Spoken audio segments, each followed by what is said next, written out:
श्री गणेशाय नमः। हर हर महादेव। ओम नमः शिवाय।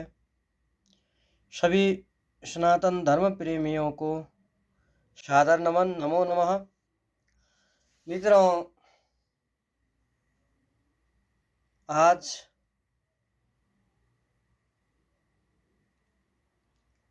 नवग्रह में से अंतिम ग्रह केतु ग्रह के बारे में चर्चा करने जा रहे हैं। इससे पहले हमने 8 ग्रहों की चर्चा करके वीडियो आप लोगों के समक्ष प्रस्तुत कर चुके हैं। अब यह अंतिम ग्रह 9वां ग्रह केतु ग्रह के बारे में चर्चा कर रहे हैं। केतु ग्रह क्या है और उसके शुभ फल क्या होते हैं, अशुभ फल क्या होते हैं। अशुभ केतु होने से जातक जातिकाओं के जीवन में कैसी कैसी परेशानियां उत्पन्न होती हैं एवं उन परेशानियों को न्यूनीकरण करने के लिए, कम करने के लिए, अशुभता को शुभता में परिवर्तन करने के लिए जिसकी कुंडली में केतु खराब ग्रह है, खराब हो रहा है, उसको क्या क्या उपाय करना चाहिए, इनके बारे में भी चर्चा करते हैं। तो केतु भी छाया ग्रह माने जाते हैं। वायव्य कोण के, वायव्य दिशा के स्वामी क्रूर ग्रह माने जाते हैं। केतु की भी अपनी राशि नहीं है, परंतु हमारे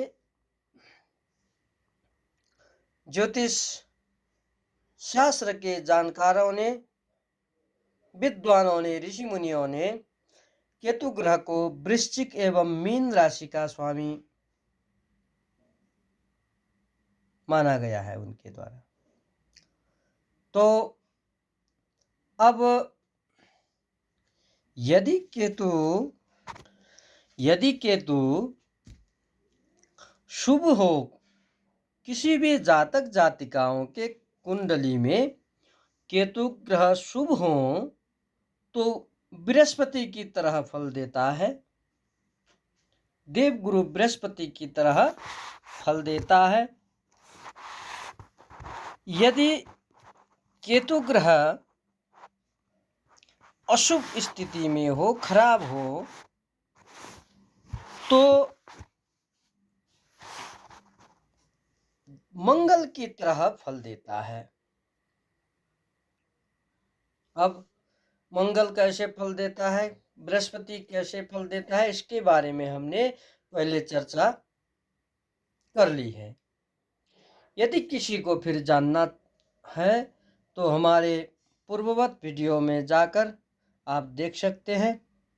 और कोई शंका उपशंका समझ में ना आई तो आप कमेंट करके, कॉल करके, व्हाट्सएप से कॉल कर सकते हैं।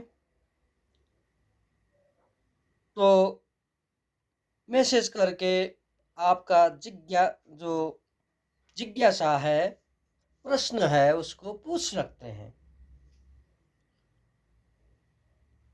आपकी जिज्ञासा को मिटाने के लिए हम भरपूर कोशिश करेंगे। तो इस तरह केतु फल देता है। अब केतु अशुभ कब होता है, खराब कब होता है, इसके बारे में चर्चा करते हैं। केतु यदि अपनी नीच राशि में हो, शनि से युक्त हो, शनि के साथ हो और शनि की दृष्टि हो, तब केतु खराब होता है, केतु अशुभ फल देने वाला होता है। अब यह तो हुआ केतु के बारे में जानकारियां। अब चर्चा करते हैं कि यदि केतु ग्रह खराब हो, पीड़ित हो, तो जातक जातिकाओं के जीवन में क्या क्या परेशानियां उत्पन्न होती है, इनके बारे में चर्चा करते हैं। यदि केतु खराब हो तो पुत्र प्राप्ति में विलंबता उत्पन्न होती है, कठिनाई उत्पन्न होती है, परेशानियां उत्पन्न होती है। घुटनों में, जोड़ों में, इन संबंधी, घुटनों संबंधी, जोड़ों संबंधी परेशानियां उत्पन्न होती हैं। चर्म रोग, मूत्र रोग से संबंधित परेशानियां उत्पन्न होती हैं। कानों में से संबंधित परेशानियां उत्पन्न होती हैं।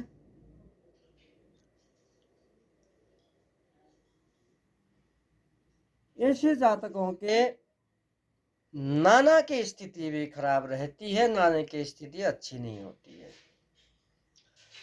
जातक जातिका हमेशा भ्रम के रोगों से पीड़ित रहता है, कोई रोग होता नहीं, फिर भी जातक मुझे ये हो गया, वो हो गया, कुछ न कुछ हो गया, क्या बीमारी चल रही है, वैसे परेशान हो रहा होता है।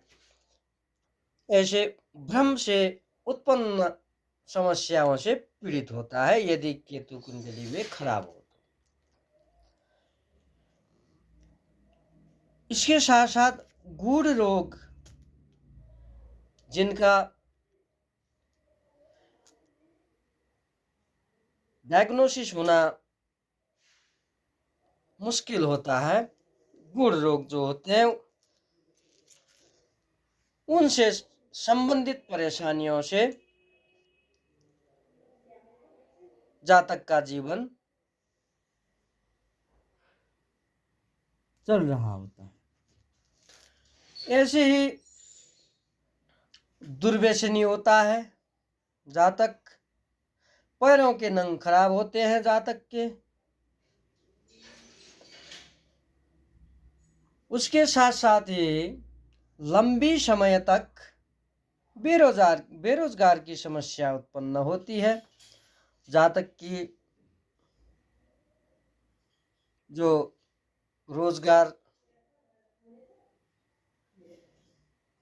पहले थी पर किसी कारण छूट गई, उसके बाद दोबारा जातक को रोजगार प्राप्त करने के लिए लंबा समय इंतजार करना पड़ सकता है।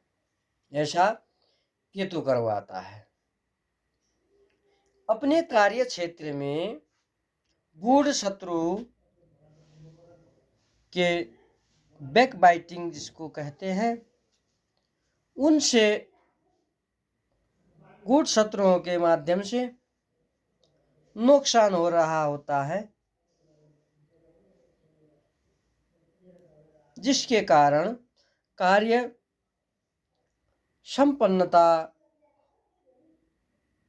पदोन्नति इत्यादि में बाधाएं उत्पन्न होती हैं, कार्य व्यवधान उत्पन्न होते हैं। इसके साथ साथ सर्पदंश, कुत्ते ने काटना, दवाइयों के रिएक्शन होना एवं गलत दवाइयों से शारीरिक समस्याएं उत्पन्न होती हैं, जिसके कारण शारीरिक नुकसानी होती है।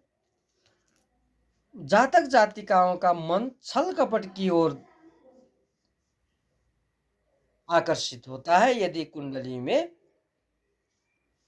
केतु खराब है। बेवजह कोर्ट कचहरी, कारावास आदि का सामना करना पड़ता है। अकारण दंड, अकारण का दंड, जिसमें जातक अथवा जातिका की कोई गलती नहीं होती, फिर भी सजाए मिलता है, फिर भी दंड मिलता है यदि कुंडली में केतु ग्रह खराब है तो। जीवन में भीषण परिवर्तन होता है, ऐसा परिवर्तन जो कभी सोचा नहीं होता है, वो बुरा होता है, अच्छा परिवर्तन नहीं होता है।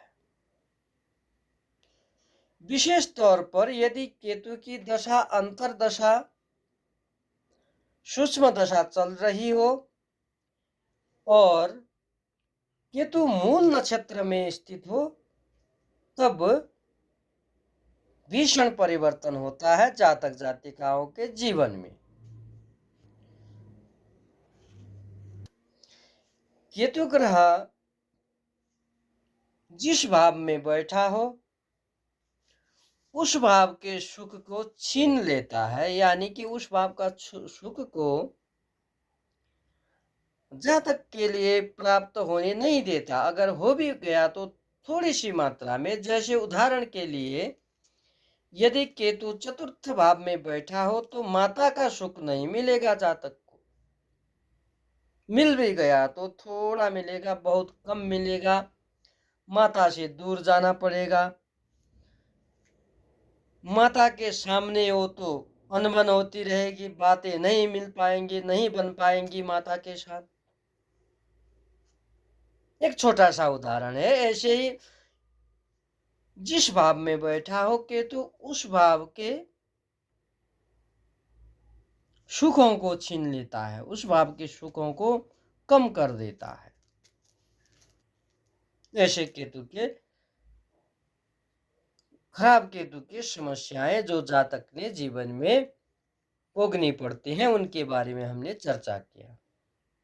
अब चर्चा करते हैं इन परेशानियों को कैसे कम करें, केतु के अशुभता को कैसे कम करें एवं शुभता को कैसे बढ़ाएं, इसके बारे में चर्चा करते हैं। अब यह बहुत छोटे छोटे उपाय हैं जो घर पे आरामी के साथ कर सकते हैं। ज़्यादा खर्चा भी नहीं होता, ज़्यादा मेहनत भी नहीं लगती।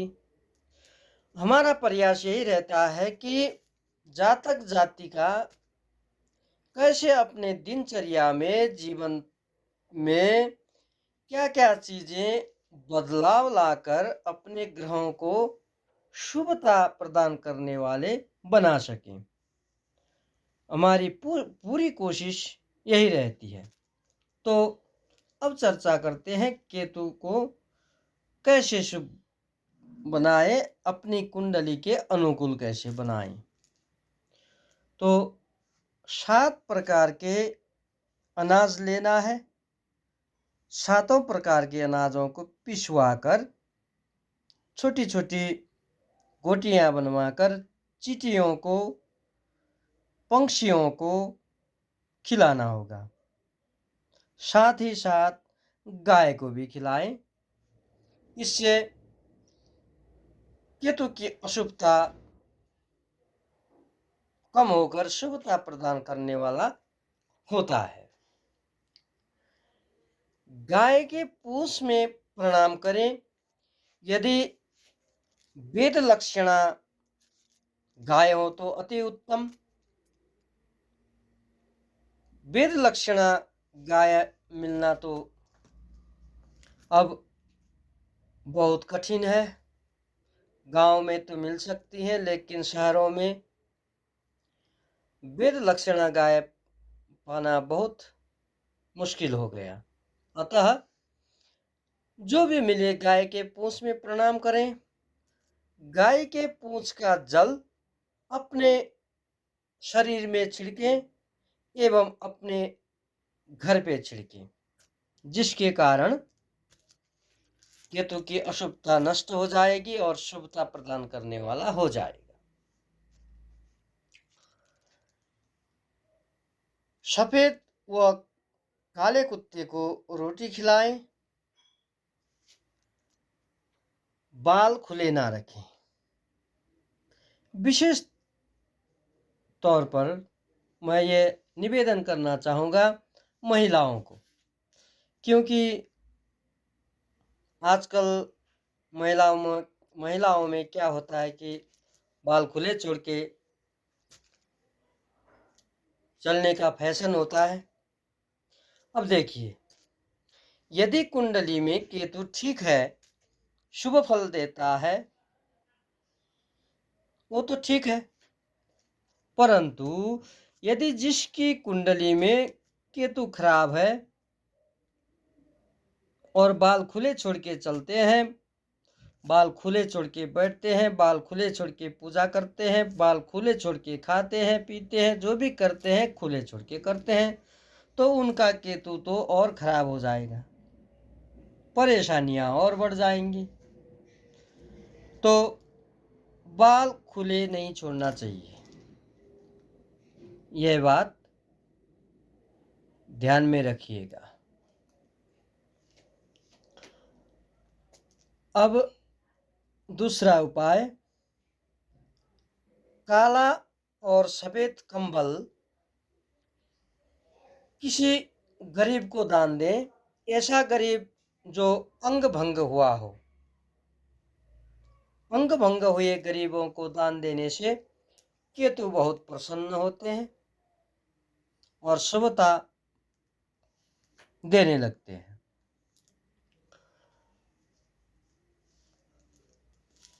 अपने कान के पीछे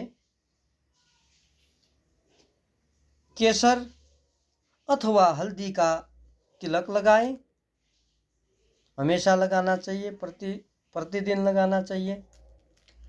गणेश जी की पूजा, शिव जी की पूजा, केतु की पूजा, भैरव पूजा, कुल देवी की पूजा करके केतु का मंत्र का जाप 7000 जाप करवाइए। जाप के दशांश हवन, हवन के दशांश तर्पण, तर्पण के दशांश मार्जन एवं मार्जन के दशांश ब्राह्मण भोजन करवाकर केतु संबंधी वस्तुओं का दान करवाइए। अपने पितरों के लिए दान तर्पण करें। ओम केम केतवे नमः, ओम स्त्रां स्त्रीं स्त्रों सह केतवे नमः, इन मंत्रों का जाप कीजिए। महामृत्युंजय मंत्र का जाप कीजिए। पूजा करने के लिए मंगलवार के रात्रि के प्रथम प्रहर केतु के पूजा के लिए उत्तम माना जाता है। गोमती चक्र का रिंग बनाकर धारण कर सकते हैं। वैदुर्य मणि अर्थात लहसुनिया, जिसको अंग्रेजी में कैट्स आई कहते हैं, वो रत्न धारण कर सकते हैं। परंतु रत्न धारण बिना किसी ज्योतिषी के सलाह के नहीं करना चाहिए। निवेदन यह है कि किसी को रत्न धारण करने की सोच है तो किसी अच्छे ज्योतिषी को अपनी कुंडली विश्लेषण करवा के उसके बाद ज्योतिषीय सलाह के अनुरूप ही धारण करें, अन्यथा ना करें। तो मित्रों, आज हमने चर्चा किया केतु ग्रह के बारे में। अब नवग्रह के बारे में चर्चा हो गया। अब इसके बारे बाद ज्योतिष संबंधी अन्य विषयों के बारे में चर्चा करते रहेंगे। यदि आप लोगों को कोई विशेष विषय में चर्चा करनी हो, उसके बारे में जानना हो, तो आप कमेंट कर सकते हैं, कॉल करके कह सकते हैं, मैसेज कर सकते हैं कि हमें इस बारे में जानना है। तो हमारी पूरी कोशिश रहेगी, उस पर भी चर्चा करेंगे हम। अभी के लिए जय जय श्री राधे श्याम, हर हर महादेव, ओम नमः शिवाय।